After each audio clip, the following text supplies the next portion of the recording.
How to build rapport with people super fast for sales, for coaching, or for that attractive member of the opposite sex. Stay tuned. Damon here with NLP Gym.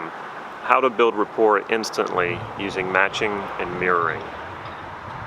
If you haven't already, please click subscribe to this YouTube channel so you can get these videos on a regular basis. So what is matching and mirroring? Matching and mirroring is something that came out of NLP, some of the early techniques that came out of NLP that Richard Bandler and John Grinder modeled from some of the greatest therapists who ever lived.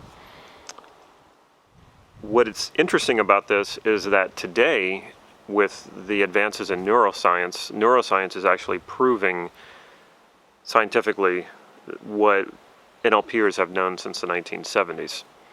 So when you mirror someone, which means you look at them and you mirror your posture as if they're looking at their reflection in a mirror. So if they put their hand up like this, or if they're resting their chin on their right hand, you would rest your chin on your left hand because you would be sitting opposite of them and it would look like their reflection. That's an example of mirroring. There is something called mirror neurons inside of our brain that when we see someone else doing something, we get a sense of what that feels like. And a good example of this, I was watching a movie, and it was an action movie. I believe it was with Brad Pitt, one of his early movies. And he was the villain, and he was squaring off and fighting with someone. It was a big knockdown, drag-out fight at the end of the movie. And he pulls out a knife and aims it right at the ribs of the other person. And so you knew where that knife was going to end up. And the way the camera angle worked is it did this very slow, and you knew it was coming so you could prepare for it. And right when the knife slammed into the guy's ribs, there was a person sitting on either side of me watching the movie with me, and they both gripped and grabbed their ribs as if they felt it. That's an example of how mirror neurons work. So it gives you the feeling, not entirely, but somewhat, of what that feels like. This is also how we're able to be sympathetic toward people.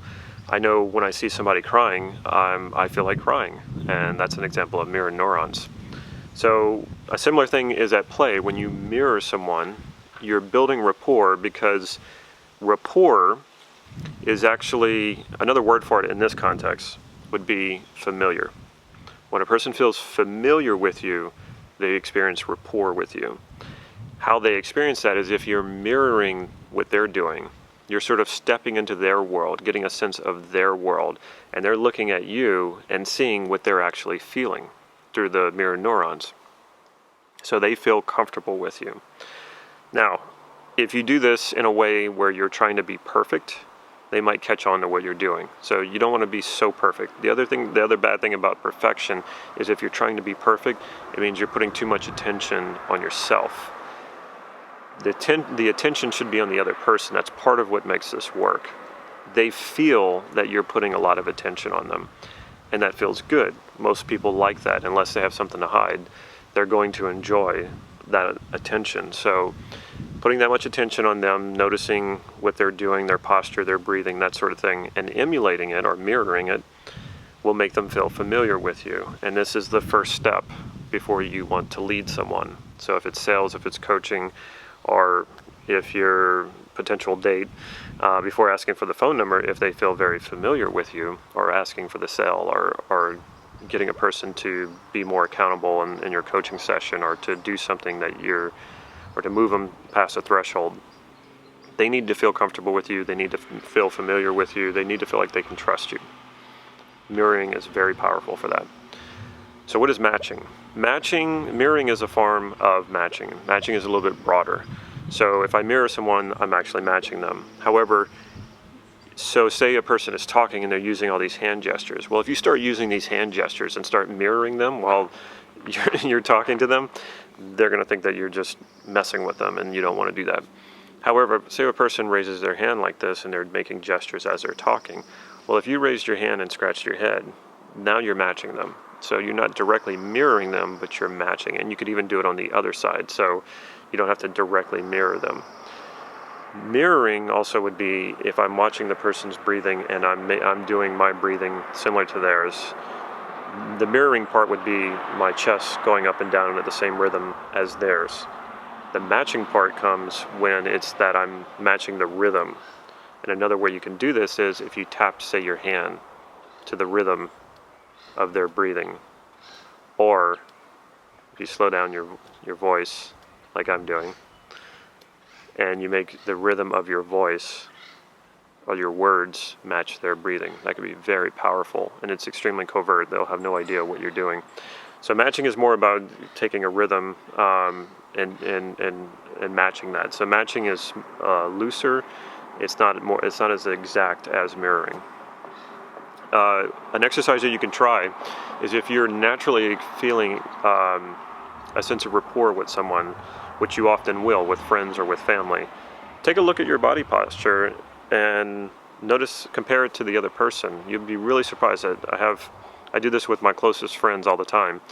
When I'm feeling like we're in a good conversation, I'll just notice what our body posture looks like, and I'll compare the two, and oftentimes we are in exact sync, almost like we're looking at a mirror. And the funny thing is people just don't even notice this.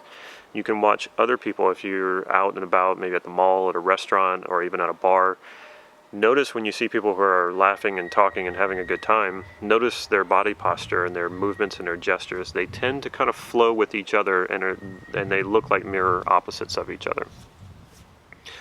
So give that a try. Give it a try in different situations and with different people and see what happens. If you haven't already, please check out our website, nlp-gym.com, and follow us on Facebook for real-time updates on practices and trainings. And like I said, if you haven't already, please subscribe to this YouTube channel.